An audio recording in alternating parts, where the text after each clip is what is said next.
স্বাগতম। আসলে আমরা সরাসরি গণভবনের সাথে যুক্ত আছি। দর্শক, আপনারা জানেন যে বাংলাদেশের কোটা আন্দোলন নিয়ে তুমুল হইচই কাণ্ড হয়ে গেল এতদিন। আসলে সারা বিশ্বের মানুষের ঘুম নেই, যারা বাংলাদেশের, যাদের ফ্যামিলি আছে, যাদের পরিবার আছে, সবাই চায় শান্তি। আসলে বিদেশে থেকেও বাংলাদেশের কথা আমাদের ভাবতে হয়। তো আপনারা জানেন যে কিছুদিন আগে আমাদের মাননীয় প্রধানমন্ত্রী সে পদত্যাগপত্র জমা দিয়েছেন এবং দেশ ত্যাগের আগে ভাষণ রেকর্ড করার সুযোগ পাননি শেখ হাসিনা। কোটা সংস্কার আন্দোলনকে কেন্দ্র করে পরিস্থিতিতে পদত্যাগ করছেন শেখ হাসিনা। তবে দেশ ত্যাগের আগে একটি ভাষণ রেকর্ড করতে চেয়েছিলেন, কিন্তু সেই সুযোগ পাননি। সোমবার আগস্ট 2:30 ভবন থেকে একটি সামরিক হেলিকপ্টার শেখ হাসিনাকে নিয়ে যায়।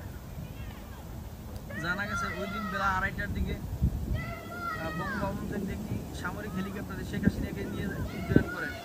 এ সময় তার ছোট বোন শেখ রেহানাও তার সাথে ছিলেন। এদিকে বার্তা সংস্থা এপি জানিয়েছেন, শেখ হাসিনাও তার ছোট বোন শেখ রেহানা নিরাপদে স্থানে চলে গেছেন। অপরদিকে দুপুরে সেনা সদর দপ্তরে দেশের বর্তমান পরিস্থিতি নিয়ে দেশের শীর্ষ রাজনৈতিক নেতাদের সঙ্গে বৈঠক করেছেন সেনাপ্রধান জেনারেল ওয়াকারুজ্জামান। এতে জাতীয় পার্টি ও সিনিয়র চেয়ারম্যান আনিসুল ইসলাম ও মাহমুদ পার্টির মহাসচিব মুজিবুল হক চন্দ্র, ঢাকা বিশ্ববিদ্যালয় আইন বিভাগের অধ্যাপক আসিফ নজরুল সহ অনেকে অংশ নিয়েছিলেন। দর্শক, আসলে বাংলাদেশের মানুষ হয়তো কিছু স্বস্তি পেয়েছে। বাংলাদেশের মানুষ যা চেয়েছে, জনগণের রায়, আসলে জনগণ যা চায় তাই হয়। তো আমরা আসলে জনগণের পক্ষেই আছি, সব মানুষই জনগণের পক্ষে। জনগণের শান্তি এই দেশের রাজনৈতিক নেতাদের কাম। সারা বিশ্বে যত বাঙালি ছড়িয়ে ছিটিয়ে আছেন তাদের আসলে একটাই দাবি, শেখ হাসিনার পদত্যাগ। তো আসলে আমাদের ছাত্র সমাজ সেটা জয় করতে পেরেছে। তো আমরা চাই যে আমাদের নেক্সট জেনারেশন, যিনি আসবেন, তিনি বাংলাদেশের মানুষের কথা ভাববেন, বাংলাদেশের যাতে কোনো নৈরাজ্য না হয় তা নিয়ে আমাদের কথা ভাববেন। এটাই আমাদের প্রত্যাশা। আমাদের সাথে অনেকে যুক্ত হয়েছেন বিভিন্ন দেশ থেকে, বিভিন্নভাবে মেসেজ পাঠিয়েছেন যে তারা আসলে সাকসেস হয়েছেন। একটা দেশের গণতন্ত্র যদি ঠিক না থাকে, কিছুই ঠিক থাকে না।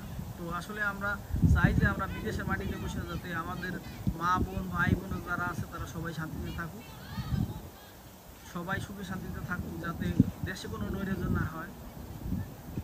বিশেষ করে যারা এয়ারপোর্ট থেকে আসলে এয়ারপোর্টের যে হয়রানিটা হয়, প্রবাসীরা এই জিনিসটা তারা খুবই আসলে চায় যে যাতে সারা বছর ইনকাম করে যখন দেশের মাটিতে যায় আর তাদের যখন এয়ারপোর্ট থেকে সোনা গয়না লাখ চুরি হয়ে যায়, তখন তাদের যে কতটা কষ্ট লাগে এটা একমাত্র প্রবাসীরাই জানে, এটা হয়তো জানে না। যেটা আমরা চাই যে এগুলো আমাদের দেশের নৈরাজ্য গিয়ে আমাদের দেশে শান্তি ফিরে আসুক। London BDTV, Monir Hossain, barking, যুক্তরাজ্য।